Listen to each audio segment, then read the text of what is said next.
Et la halachot. Chazak ou baruch rabotai besorot tovot. On est le 11 aujourd'hui dans le mois de Sivan.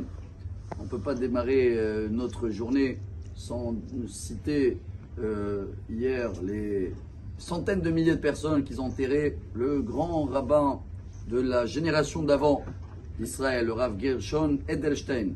Zeret Tzadik Livracha était le rosh yeshiva de Ponovitch et il n'a pas bougé de sa chaise pendant 80 ans. Depuis l'âge de 20 ans, jusqu'à hier encore qu'il était à l'hôpital le matin, il avait étudié, il avait même préparé le cours qu'ils sont en train de diffuser dans les réseaux sociaux hier matin, quelques minutes avant qu'il a quitté le monde. Donc il était clair, en bonne santé, il marchait brillant jusqu'à le dernier jour. Et je crois qu'il y a un très très grand message que c'est notre devoir. Des moments comme ça, c'est des moments qui nous marquent, parce qu'on raconte souvent des histoires, on remonte en arrière 200 ans, 500 ans, on va remonter en arrière là dans une histoire tout de suite, mais il y a des gens comme ça qui vivent entre nous. On croit que c'est des êtres humains, mais ils sont dans des niveaux des anges. On va essayer de lier tout ça à la paracha. Dans la paracha qui s'appelle Be'alotra, elle commence avec la menorah.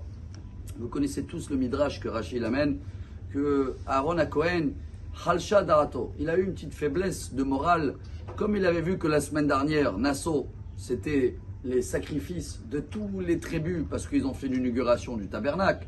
Chacun, il a amené toute sa tribu avec des cadeaux, ils ont fait la fête, et la tribu d'Aaron, le Lévi, on l'a oublié. Alors Dieu, il a dit, t'inquiète pas, je t'ai pas oublié. Hein. Toi, tu vas allumer tous les jours la menorah, c'est encore mieux. Eux, ils amènent un cadeau une fois par an pour l'inauguration.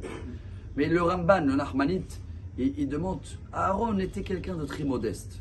Il courait toujours après la paix. Il cherchait toujours le bien des autres. Comment ça se fait qu'il avait une petite faiblesse? Et la réponse, et voilà le message pour nous, énorme.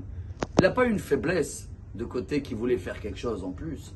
Le fait que ces personnes-là, ils ont amené un don, et c'est quelque chose de nouveau. Aaron à Cohen, c'est un devoir. Quand on fait quelque chose tout le temps, un devoir, alors on n'a pas tous les jours la même lumière, la même clarté, comme si je viens d'apprendre de nouveau. Ce grand rabbin, le Rav Edelstein, 80 ans dans le même endroit, il n'a pas bougé. Voir sa lumière sur le visage qu'il avait tous les jours, comme si c'est la première fois qu'il étudiait la paracha ou le sujet. Et on va terminer avec cette histoire d'il y a 500 ans pour qu'on comprenne le niveau de ces grands rabbins. C'est dans l'époque de Shulchan Aruch, Rabbi Yosef Karo. À la même période, il y avait le Rama, Rabbi Moshe Isserlich.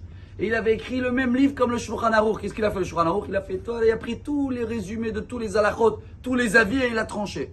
Et quelques jours avant que le Rama a sorti ce livre, on a dit voilà, il y a un autre rabbin en Israël, le Rama il était en Pologne, hein. Il a sorti le même livre. Qu'est-ce qu'il a fait? Tout de suite, hein.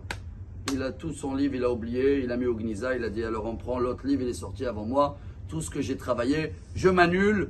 Et c'est force de ces rabbins, la rabotaille, de s'annuler tous les jours à la Torah et d'avoir la même lumière, de la même fierté, sans colère, rester toujours avec une patience, une clarté, ça doit nous donner exemple de s'investir plus dans l'étude de la Torah. Et même si c'est des fois dur et on le sent comme un devoir, mais avec le temps ça devient comme une lumière, on voit que c'est un kiff et on commence à éclairer notre entourage. Et Bezrat Hashem qu'on va avoir tous une belle et bonne journée et que le mérite de Rav Edelstein va nous protéger, nous amener jusqu'à Mashiach.